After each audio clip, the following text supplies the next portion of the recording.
does it feel to be the longest reigning champion? You know what? Let me tell you how it feels. And the rest of the people that are watching us. It feels great. I feel like I'm on top of the world. I feel like I could beat anybody. Matter of fact, I'm the most dominant champion in DCW. And I dare anybody. What are you doing? Ah! Hey! Don't you yell at my manager like that. You yell at him, you go through me. And you know what? Why don't we take it to the ring? Huh? I challenge you next week. Huh? He's even gonna put the championship on the line, huh? I got excited! You always doing You got this!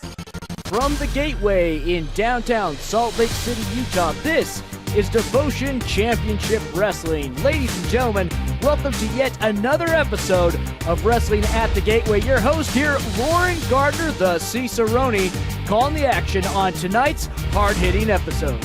After the impromptu invitation given to Josh Glade last week by Leo Wolf's manager, Psycho, we will see Wolf defend his Utah State Television Championship. But first, let's hear from one half of the Idaho Wrecking Crew, Rusty Livings, as he has an address to make to the locker room. Livings is standing by in the press area.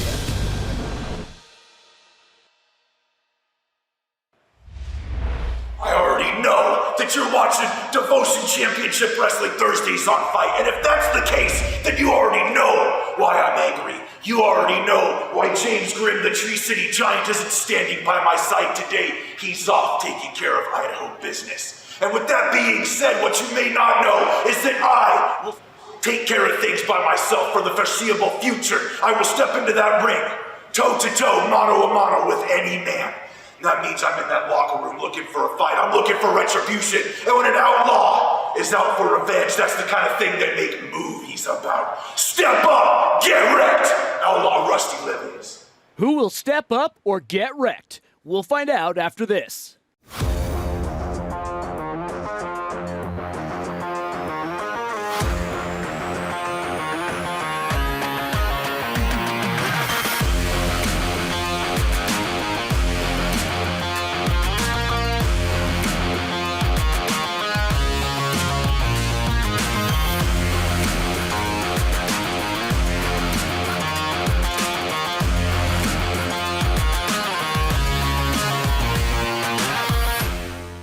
From Snake River, Idaho, weighing 205 pounds, the lost soul, Garibai! Garibai, being the one who heard the call from the locker room, has stepped up, and he's looking to wreck Rusty Livings. Of course, not the first time we've seen Garibai here in action, and not the first time that Garibai and Rusty Livings have encountered. Let's see if he is able to step up or if he will get wrecked. Garibai, a former collegiate wrestler, be looking for an extreme amount of mat game in this following bout as he takes on his competitor. And his opponent from Boise, Idaho, one half of the Idaho Wrecking Crew, Outlaw Rusty Livings. Rusty Livings coming out to the ring. A fan favorite is the Idaho Wrecking Crew. Let's see how the Outlaw does in action without his tag partner. Of course, after suffering a devastating championship loss to the Southeast SWAT team, he and his partner, Tree City Giant James Grimm, lost their titles. Rusty looking to show that he is still title worthy, at least, if not for a shot in the future, perhaps at a singles title. Officiating this match is DCW senior referee Chris Harmon. He separates the competitors, calls for the bell, it is sounded, and this match is underway. Already, the devoted faithful have picked their favorite in this bout, being the Outlaw. Garibai toying with the Outlaw. Of course, Garibai looking to get the Outlaw down on the mat with his collegiate background. We will see some catch as catch can in this bout. Both competitors extremely well matched up in height, reach, and weight. Now into a Greco-Roman knuckle lock, but broken quickly by the Outlaw, who goes into a rear hammerlock, now into a side headlock, wrenching it in tightly. Garibai counters into a rear waistlock. Oh, an elbow right to Garibai, separates that shot, but now Garibai, with a beautiful reversal, gets into position to roll for the pin, but no, the Outlaw kicks out, and this match continues. This is some fast-paced action from a couple of seasoned middleweights. Right there we can see the classic catch wrestling style from Garibai as he's sprawling low in a collar and elbow tie-up. That's what you want to do, is get your opponent down. Speaking of which, down goes Garibai with a single leg takedown now into a straight ankle lock, grabbing hold of the chin, but yet to break his opponent down into a pinfall attempt. There he goes with an Oklahoma roll into an inside cradle, but Garibai kicks out, and the two are back to neutral positions. How about this, folks? We are getting one hell of a show to start out the night. As I said before, this is not the first time these two have encountered each other. Rusty goes for a cover, Garibai comes out. Garibai goes for a kick and is thrown back down, goes for the cover again, but it kicks out yet again.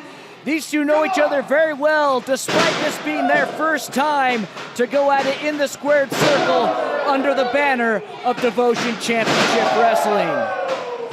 And what a strategic maneuver as far as psychology goes, as far as locker room politics goes for Garibai. This being, I believe, only his third television match here at DCW. If he were to come in and upset someone like Rusty Livings, he would be establishing himself as a contender, as someone who is to be met with respect, and that's one hell of a bit of respect right there. But Rusty deals it right back, only to feel it throughout his hand, blocked right there and delivered again by the Outlaw, whipped into the corner, off the ropes, dodged from a lariat, and now picked up and put almost down with the European uppercut, now into a fireman carry. Let's get him down, right? But taking too long to bask in his own admiration. The Outlaw dealing multiple offensive strikes, now looks to whip, but it's reversed by Garibai. Garibai catching Rusty on his shoulder, and Livings better be careful because, yes, he's looking for his finisher, an inverted pedigree. He calls it the Garibai driver. Here it comes, boom! That's it, folks, that's gotta be it. 1, 2, no! No! Livings able to come out of the Garibai driver. Extremely impressive, but I fear the damage has probably already been done for the Outlaw. Another European uppercut from the Lost Soul Garibai. Garibai looking to send Livings across the ring. He does, sending him right into the turnbuckle onto the second ropes to come off. But Livings with a hip toss backbreaker. And Garibai looking like a rag doll. How you do with corners, Garibai? The Outlaw telegraphing, broadcasting even to Garibai, telling him, let's see how you deal in a corner. Rusty sets up and jumps in, but is caught by the Lost Soul. Now into a sit-out mat slam. Gets into position. 1, 2, 2. Yet again, Rusty Livings, the wherewithal, the oomph, the moxie, whatever you want to call it, he's got it. And it's enough to keep this match going. The importance of this match is paramount if Rusty plans to keep any sort of integrity and respect in the locker room, especially having been established as a tag team specialist. Broadcasting and distributing a shot right to the heart of the Outlaw, now going to the top ropes. A classic walk. No, instead is interrupted with the fireman carry into an FCTS. Both competitors down. One at the end of his exhaustive rope, the other at the end of a fireman carry takeover slam. And despite what a match this has been, our referee Chris Harmon has no other option but to continue the count up to 7 now. And with the help of the devoted faithful, Rusty Livings to his feet, Garibai puts him down with a vicious chop right to the heart. It's time for a snake pit. The feathered serpent, Garibai, calling an end to this bout and starts to tune it up, but no, is interrupted again, and this time with a turnbuckle bomb from the Outlaw. Rusty Livings sets up For a jailbreak! calling for the jailbreak.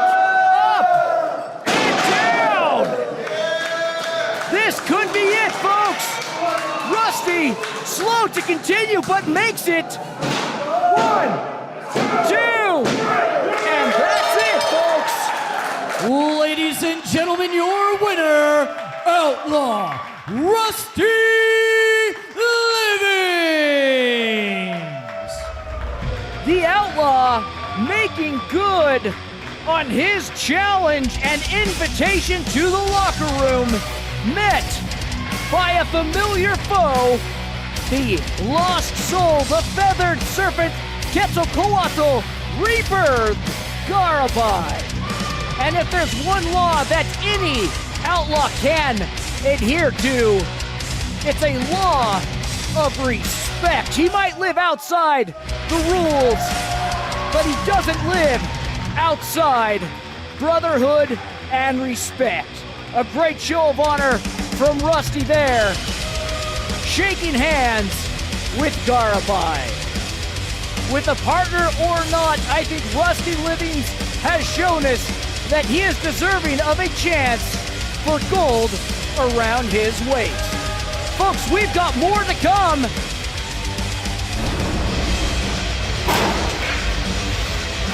As this man, Josh Glade, makes his way to the ring in a hope and a chance, along with his doll, to upset Leo Wolf. It's a television title match coming up after this.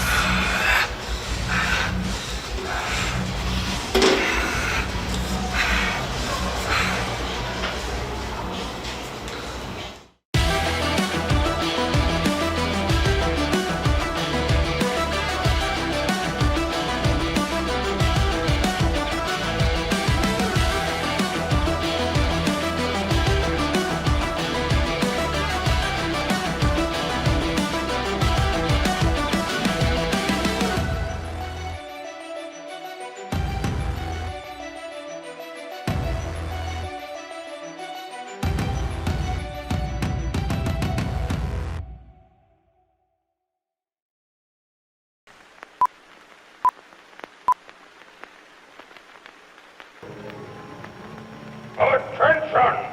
Attention! This is your beloved leader, Og the Exalted.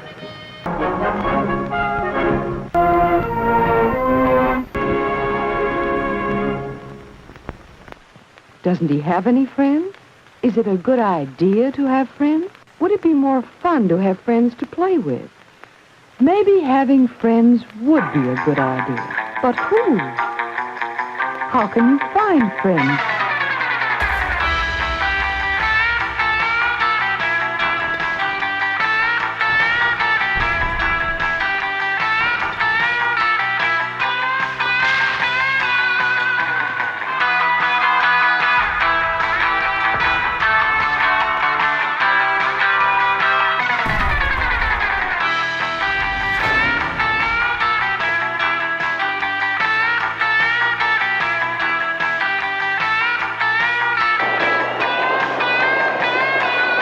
Going home isn't going to be lonely this time.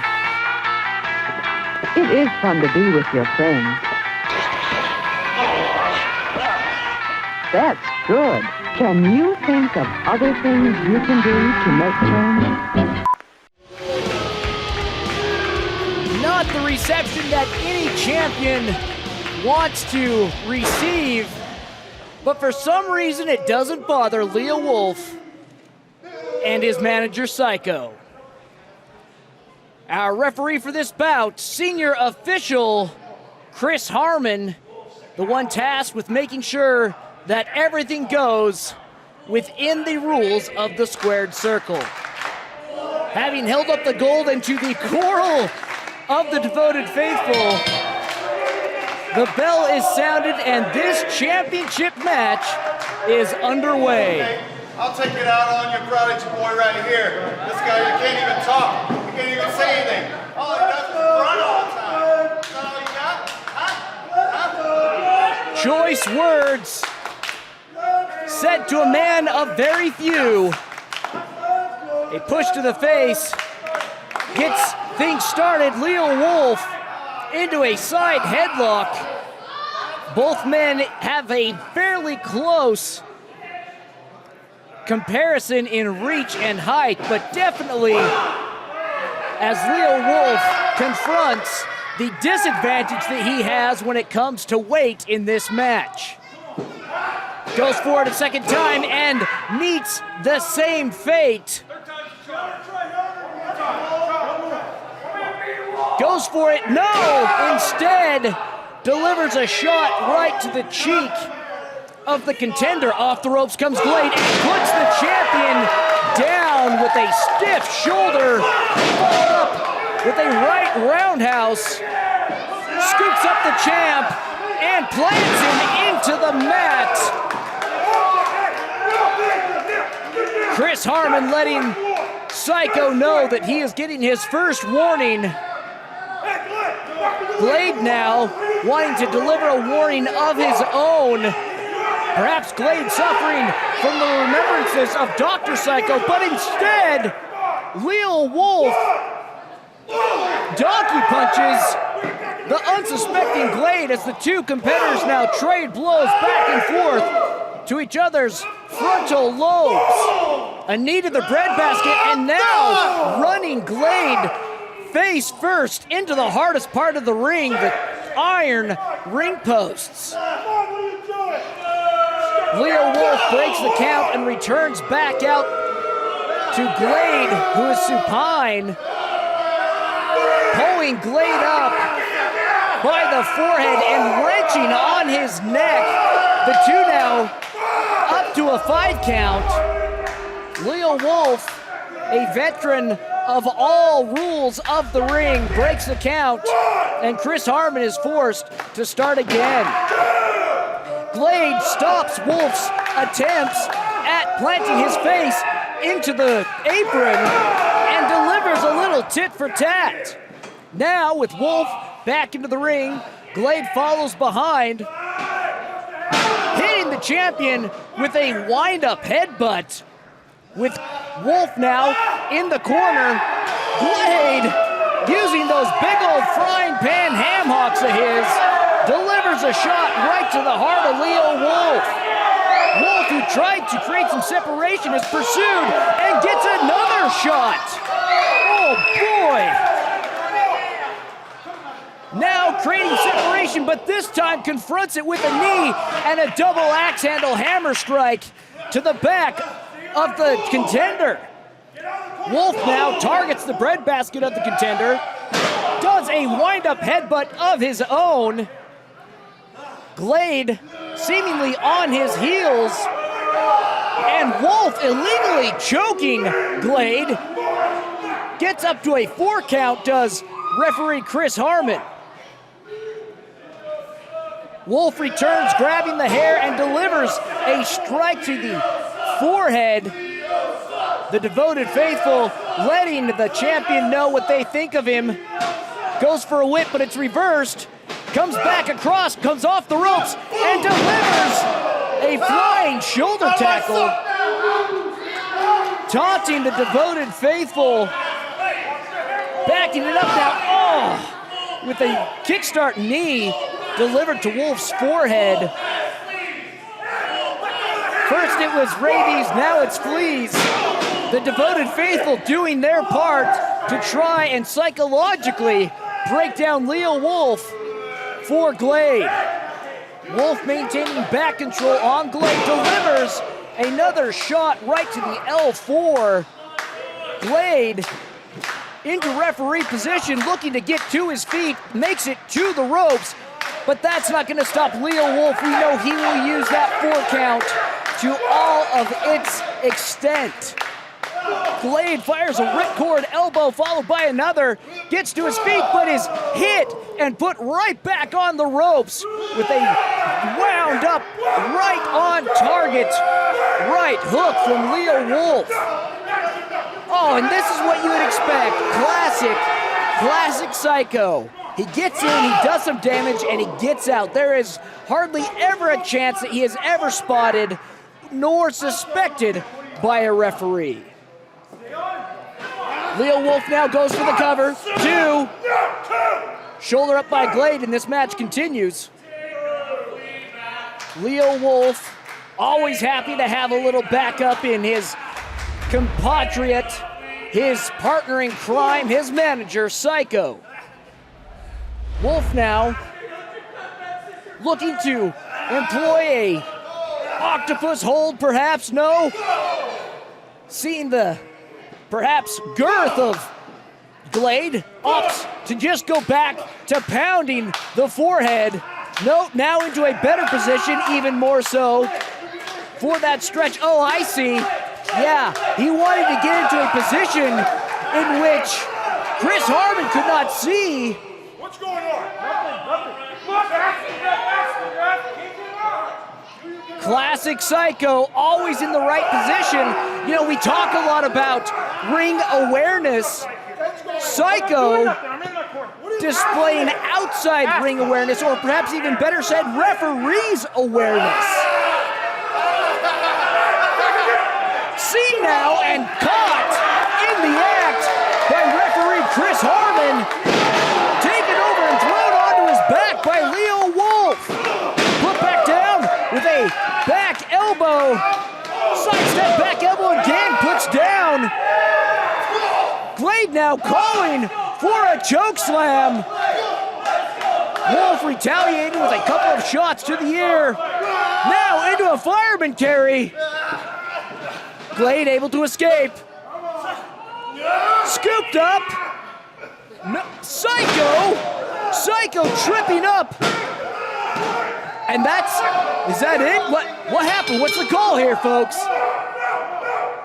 Referee Chris Harmon calling off the pin. Psycho seems to believe that this is a done deal. Let's see what the call is from our senior official. The referee has just informed me that the pinfall was not legal. Psycho was holding Glade's feet down.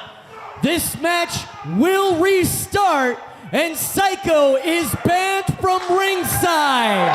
There you have it, folks. Referee Chris Harmon is anything if not articulate. Clearly stated for Psycho what is expected of him for this match. Psycho is not in the locker room by the count of 10, Leo Wolf forfeits the match and the Utah State Television Championship. Up to a 2 count now. Psycho had better get booking because he's not the quickest. Exiting the ring. And hightailing it to the locker room. Leo Wolf will have to go at it all on his lonesome. With his hopes dashed, Leo Wolf hiding the championship, tries to attack, but instead misses and is met with a series of leveling strikes from the contender. Scooped up, but able to escape. Wolf comes in and is caught in the throat. Glade looking for a choke slam. He hits it. Both competitors down. Wolf at the end of that vicious chokeslam. Glade completely exhausted from that quick exertion. Leo Wolf goes for the pinfall, but Glade gets a shoulder up. With Glade still exhausted, Leo Wolf goes to the corner. I believe he's looking to put a fine point on the end of this match, climbing to the top rope.